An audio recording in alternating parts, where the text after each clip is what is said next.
bien? Ustedes me oyen, ¿verdad? Con este micrófono.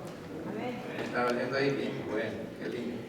Esta es nuestra tercera noche y tuvimos tres momentos, ¿verdad? Contando el de hoy, en el cual nos hemos reunido para alabar al Señor a través de la música. El canto que acabamos de cantar, ¿verdad? Dice que falta menos, ¿sí? Y mañana va a faltar menos que hoy. Un día menos para encontrarnos con Jesús nuestro Señor. Vamos a abrir la Biblia en el día de hoy, en el Evangelio según San Juan. Le invito a que usted busque en su Biblia, en el capítulo 19 del Evangelio según San Juan. Voy a leer a partir del versículo 25. Después de leer la escritura, voy a hacer una oración. Evangelio según San Juan, capítulo 19, versículo 25 en adelante. Reza así la Sagrada Escritura. Estaban junto a la cruz de Jesús, su madre y la hermana de su madre, María, mujer de Cleofas, y María Magdalena. Cuando vio Jesús a su madre y al discípulo a quien él amaba, que estaba presente, dijo a su madre: mujer, he ahí tu hijo. Después dijo al discípulo: he ahí tu madre. Y desde aquella hora el discípulo la recibió en su casa. Vamos a hacer una oración. Querido Padre que estás en los cielos, al terminar este día de actividades, de trabajo, venimos también a este lugar como el mejor lugar donde podríamos estar, para que al llegar esta semana tan especial para la cristiandad, donde se recuerda la vida, ministerio, la pasión, la muerte, sepultura y resurrección de tu Hijo, Jesucristo, queremos también, Señor, recibir el mensaje que se puede extraer de tu palabra. Tu palabra es verdad, tu palabra es la que convierte el alma, la que transforma la vida. Por lo tanto, venimos a esta fuente inagotable, que es la Biblia, y deseamos que, como lo hiciste para inspirar a los apóstoles, a los profetas, ahora nos ilumines a nosotros para poder entenderla. Pedimos también que sea alguna persona con algún problema, alguna dificultad, algo que lo está preocupando, perturbando, que pueda encontrar también descanso, paz y seguridad en ti. En Cristo Jesús pedimos esto. Amén. Durante estas noches, la primera noche, el día sábado, estudiamos la primera palabra, ¿verdad? ¿Se acuerdan ustedes cuando analizamos juntos las palabras que expresó Jesucristo en la cruz? Fuimos a ese primer momento. ¿Se acuerdan? Padre, ¿qué cosa ahora? La oración de Jesús: perdónalos porque no saben lo que hacen. Esa fue la primera expresión, y colocamos una palabra. Vamos a ir dilucidando, colocando cada palabra de forma separada, porque al final, el último día, vamos a unir las 7 palabras. Por lo tanto, el primer día la palabra fue perdón o perdonar. Durante el día de ayer hicimos el segundo estudio de la segunda expresión de Jesús, allí en la cruz del Calvario, cuando, ¿se acuerdan ustedes? Los 2 ladrones sepultados juntamente con él, los 2 criminales. Ahora hay un diálogo con Jesús, y uno le dice, ¿verdad? Señor, acuérdate de mí cuando vengas en tu reino. Y Jesús le dice: de cierto te digo, hoy estarás conmigo en el paraíso. La segunda palabra fue reino. Y hoy vamos a estudiar la tercera palabra del tercer diálogo de Jesús, y tiene que ver ahora con su madre, con María. Y tenemos que ubicarnos en la escena, en el momento. ¿Quién era María? María no solamente fue la mamá de Jesús, el medio por el cual el Espíritu Santo hizo que Jesús naciera, llegara el Salvador del mundo, sino que también tenía, según lo que leímos recién, tenía también familia. Dice que estaba junto a la cruz también la hermana de María, o sea, la tía de Jesús. Pero dice algo más todavía en la Escritura. Menciona que había otras mujeres junto con ellas, y había el discípulo que Jesús amaba. Ese discípulo que Jesús amaba es Juan, quien escribe justamente, o estaba escribiendo ese evangelio. ¿Cómo había sucedido esta situación tan especial de que María estuviese allí, que Jesús naciera? Bueno, sin duda estaba recordando en ese momento cuando esta joven de tan solo tal vez 16, 17, 18 años, se le apareció el ángel Gabriel y le dijo: salve, muy favorecida. Esta mujer se sintió, esta dama o esta jovencita, se sintió un tanto sorprendida por esa salutación. ¿Quién era que la podía saludar de esa manera? Y se sintió como diciendo, hey, ¿qué es lo que está pasando aquí? A lo que el ángel Gabriel le dice, María, no te asustes, porque he aquí que el Señor te ha escogido y el santo ser que nacerá de ti va a ser llamado Hijo de Dios, Emmanuel. No solamente eso, sino que también hasta tu pariente está esperando un bebé y él va a ser el que va a preparar el camino para la llegada del Salvador del mundo, Jesús. Y esta fue la historia relacionada con Juan el Bautista. Por lo tanto, esta dama era muy especial, una joven muy especial. Estaba de novio, estaba a punto de casarse con un hombre llamado José. José, por la ley del levirato, le correspondía casarse con María, sin duda viudo, y le correspondía, pero se ve que era bastante mayor que María, o que tenía alguna diferencia de edad. Es por eso que al pie de la cruz no se menciona, por supuesto, a José, el papá, por así decirlo, social de Jesús, no el papá biológico. Pero hay algo más todavía, que desde que Jesús cumplió los 12 años, no se menciona más a José.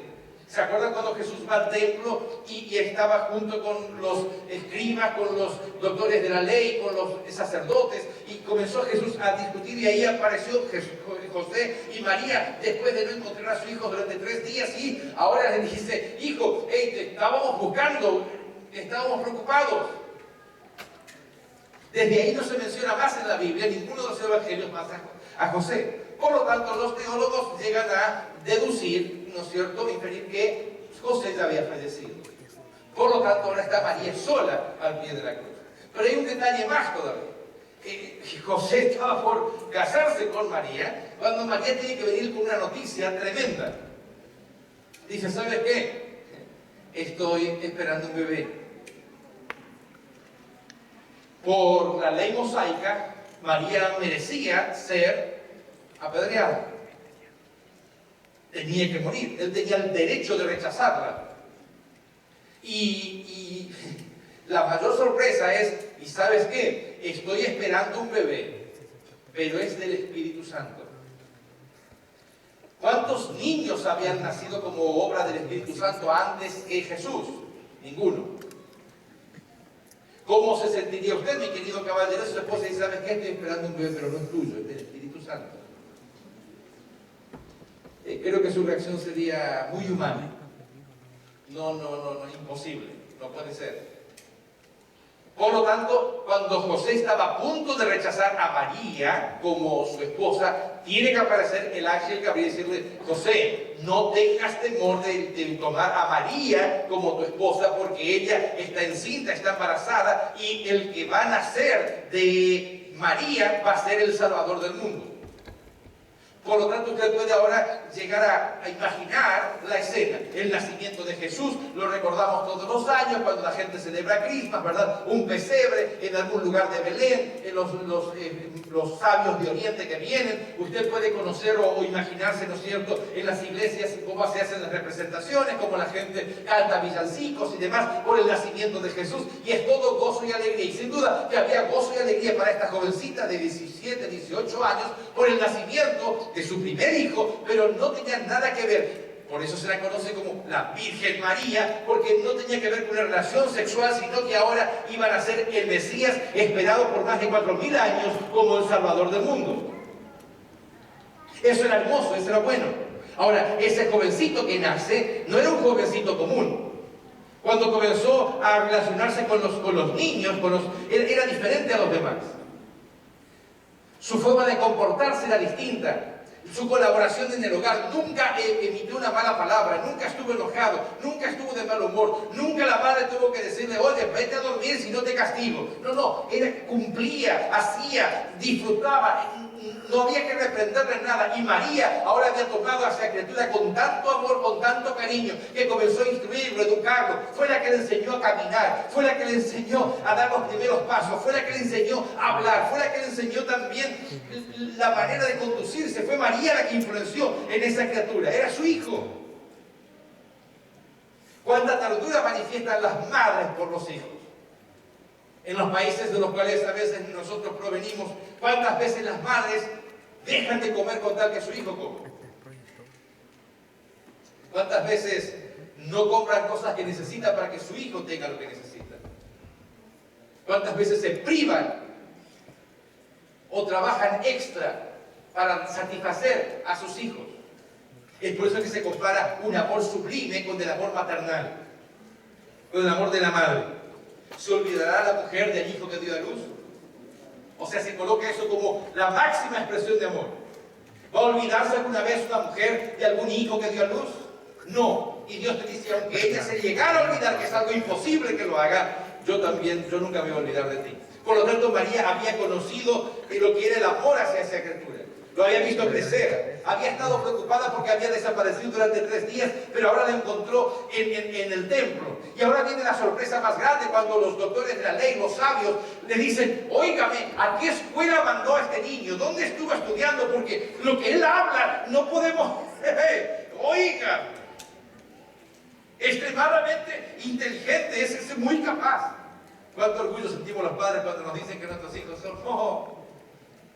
Y aunque por ahí algún maestro te diga, wow, sucede, ¿verdad? Cuando un maestro dice, ¿sabe qué? Señor, señora, ¿sabe qué? Su hijo no le da. Es burro. ¿Y qué hace el padre? Dice, ¿tiene razón? No. El padre también dice, el profesor no sabe nada. Este profesor es un burro. Y su hijo le pregunta cuánto es 2 más 2 y dice 5 y no le sale, ¿verdad? Pero los padres no queremos a veces entender la misma realidad, ¿verdad? Que vivimos y queremos, protegemos, cuidamos.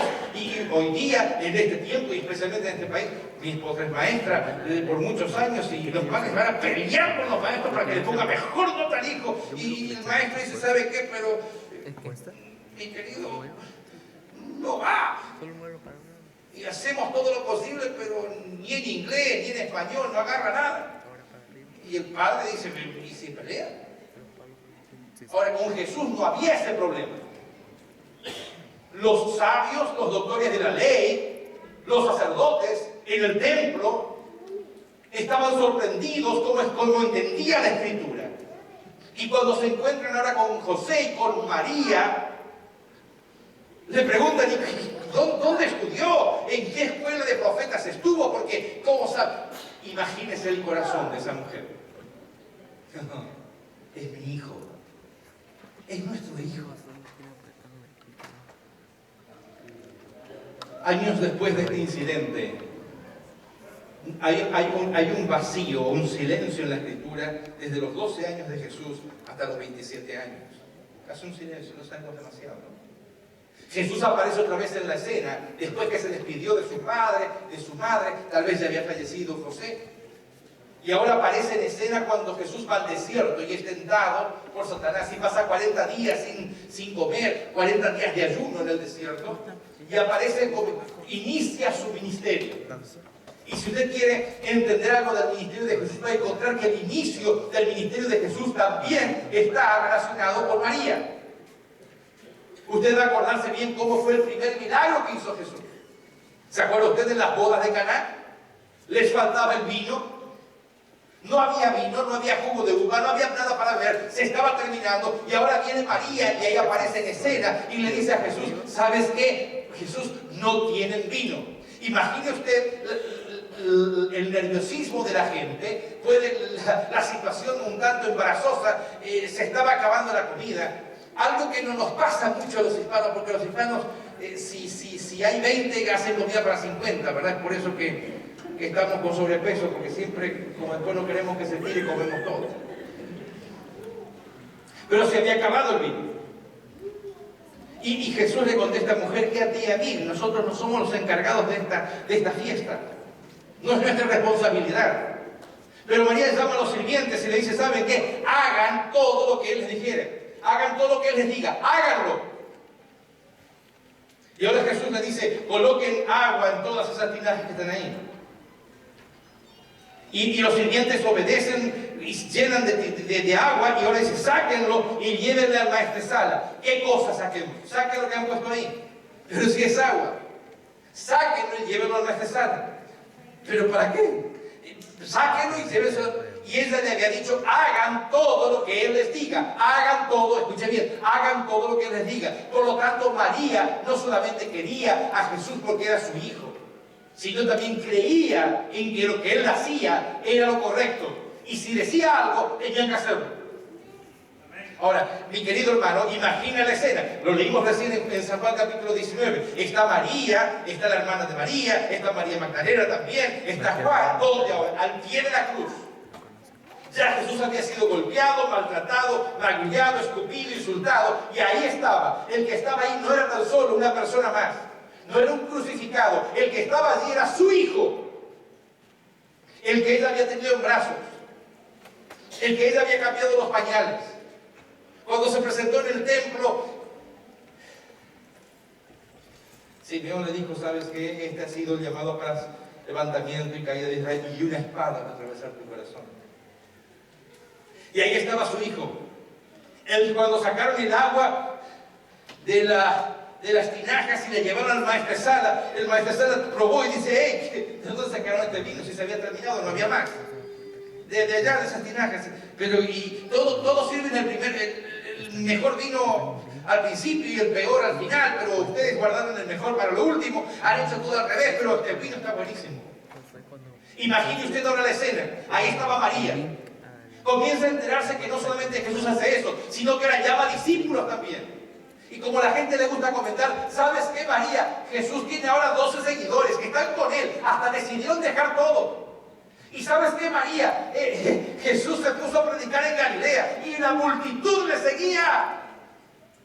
Le siguieron 3 días.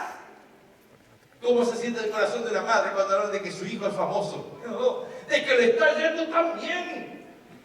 ¿Y sabes qué, María? Ocurrió algo más todavía. La gente tenía hambre y los discípulos le dijeron, Señor, despide a la gente para que vaya a comer. Pero ¿sabes qué dijo él? Vamos a darle nosotros de comer. No me digan. Sí. Y les dio de comer a todos. Eran 5.000 hombres. ¿Y sabes qué? Eran como 5.000 mujeres. Y los niños también estaban ahí. Y había de todo. No sé, eran 15.000. No sé cuánta gente. Y todos comían. Y sobraron como 12 canastas. Y no solamente hizo. También, ¿sabes qué hizo? Comenzó a sanar enfermos. Y a los paralíticos los hizo caminar. Y a los ciegos los hizo ver. Y a los mudos los hizo hablar. Oye, María, tu hijo. ¡Qué tremendo! Cómo late el corazón de una madre cuando la gente le comienza a hablar, su hijo es el mejor. Yo lo sé.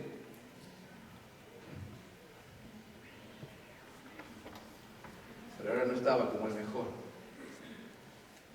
Se había enterado que uno de sus seguidores lo había traicionado, que lo habían llevado ante Anás y ante Caifás, que lo habían llevado ante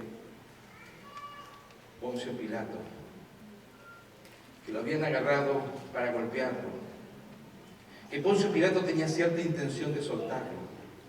Si usted lee el Evangelio según San Juan con cierta profundidad, va a encontrar que había ciertos parientes o familiares de María, inclusive dentro del lugar de reunión de la gente de donde se juzgó a Jesús. Por eso tenían cierto acceso. Y comenzó a recibir ahora la información. ¿Sabes qué? Lo están maltratando. ¿Sabes qué? Lo quieren condenar a muerte. ¿Sabes qué? Pilato lo mandó a azotar. No era que estaban azotando a cualquiera. Estaban azotando a su propio hijo. Estaban azotando a quien ella había cuidado con tanto cariño. Se había sentido tan orgullosa, tan feliz durante tantos años por todo lo que él había hecho. ¿Sabes qué? Parecería que Pilato lo quiere soltar, pero los sacerdotes están empeñados en que quieren matarlo. ¿Sabes qué? Hasta le hicieron una corona de espinas. ¿Cuántas veces en este país cuando algún familiar está viniendo desde nuestro país y llegando para aquí, la gente comienza a decir, ¿por dónde va? Y ya cruzaron tal lado. ¿Y por dónde llega ahora? El otro lado está aquí. ¿Cómo está? Está flaco. 15 días caminando. Nos interesa esa vez. ¿Y cómo está él? Lo declararon el Sanedrín culpable Poncio Pilato les dio para que liberaran a Barrabás o a él, y el pueblo eligió a Barrabás. María lo están llevando a crucificar. No puede ser. ¿Puede usted entender lo que pasó por el corazón de esa madre? Ahora al correr hacia el lugar de la calavera y encontrar que su hijo había sido brutalmente golpeado.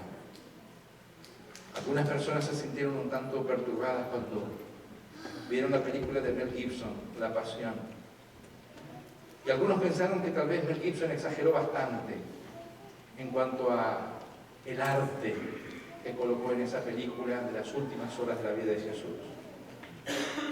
Quiero que sepa que, según los estudios arqueológicos, lo que la historia nos dice, Mel Gibson quedó corto en cuanto a la manera en la cual se trataba a un reo condenado a crucifixión. Cuando iba a ser crucificado tenía que quedar como escarmiento, para que toda la gente que viera eso se diera cuenta que no podría levantarse contra el peor de los imperios que alguna vez haya existido, el Imperio Romano. Marcaba su ley con el látigo, marcaba sus ordenanzas con la muerte. Donde pasaba el Imperio Romano, los soldados romanos, no quedaba nada, era exterminio total.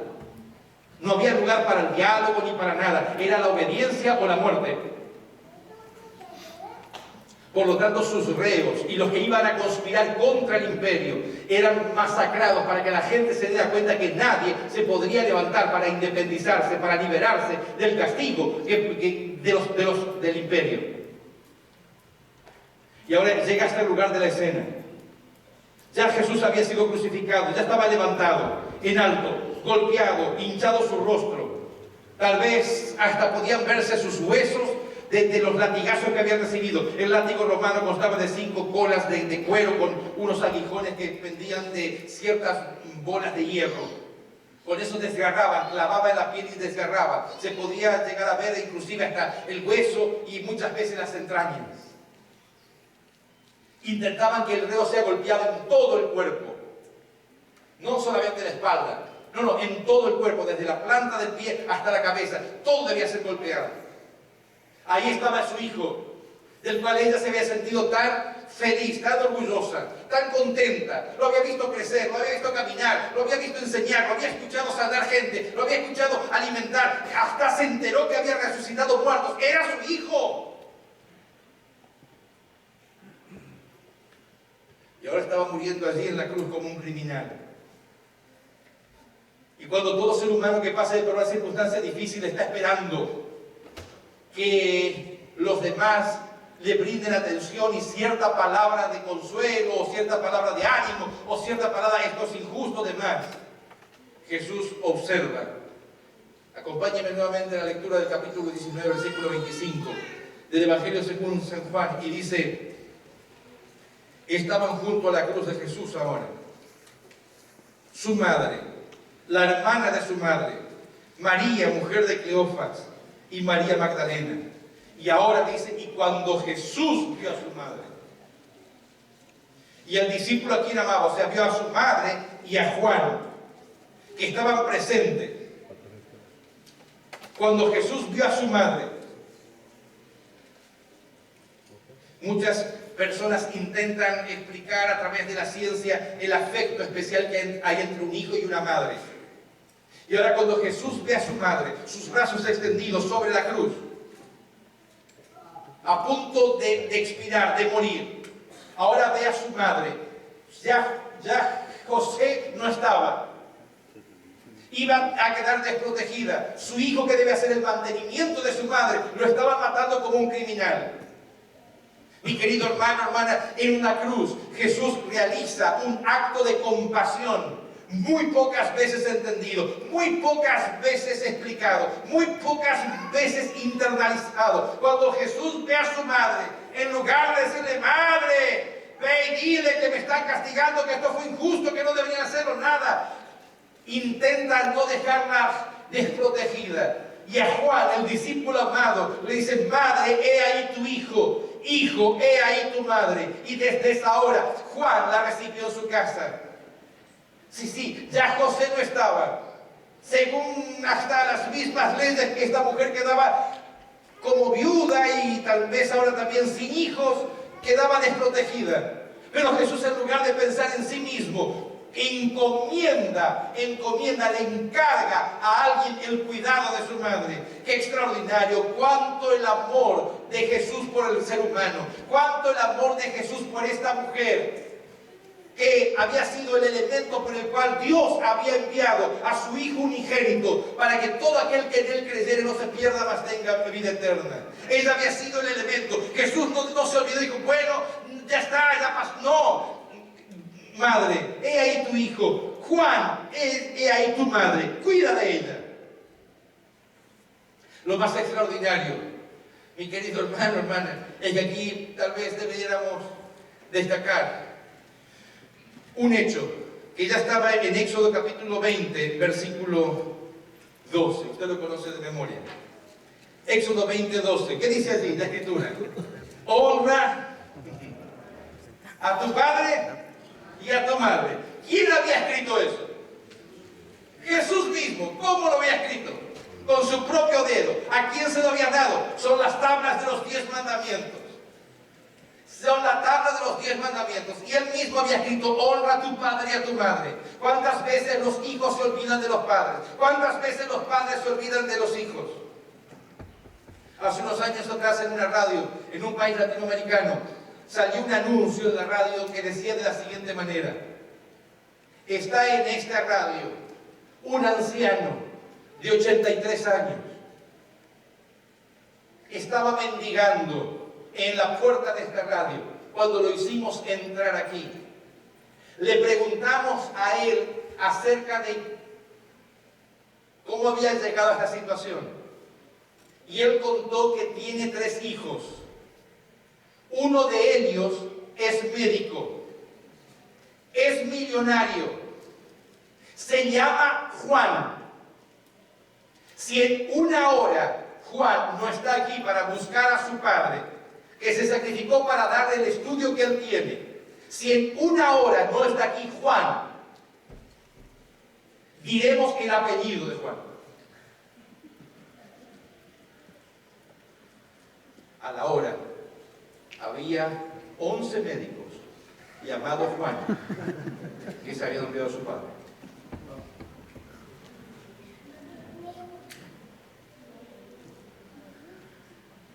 La escritura decía, honra a tu padre, honra a tu madre. El que lo había escrito, ahora en lugar de dejar a su madre desprotegida, en lugar de dejar a su madre olvidada, en lugar de decir, bueno, ahora el problema soy yo, no es mi madre, le dice ahora a Juan, he ahí tu hijo. Pero hay un segundo elemento que yo quiero destacar, y está centrado en el hecho del sustituto. Juan fue el perfecto sustituto. Lo voy a decir de vuelta. Jesús había nacido en este mundo con una misión: redimir al ser humano por medio de un sacrificio expiatorio. La culpa que tú y yo debíamos haber cargado, haber muerto, Cristo la iba a cargar. Pero ahora el elemento por el cual Jesús había llegado, la persona por la cual Jesús había nacido en este planeta, la madre de él, no era tan solo la uso y ya está. No. Ahora Jesús tenía que encontrar una persona que cuidara de su madre.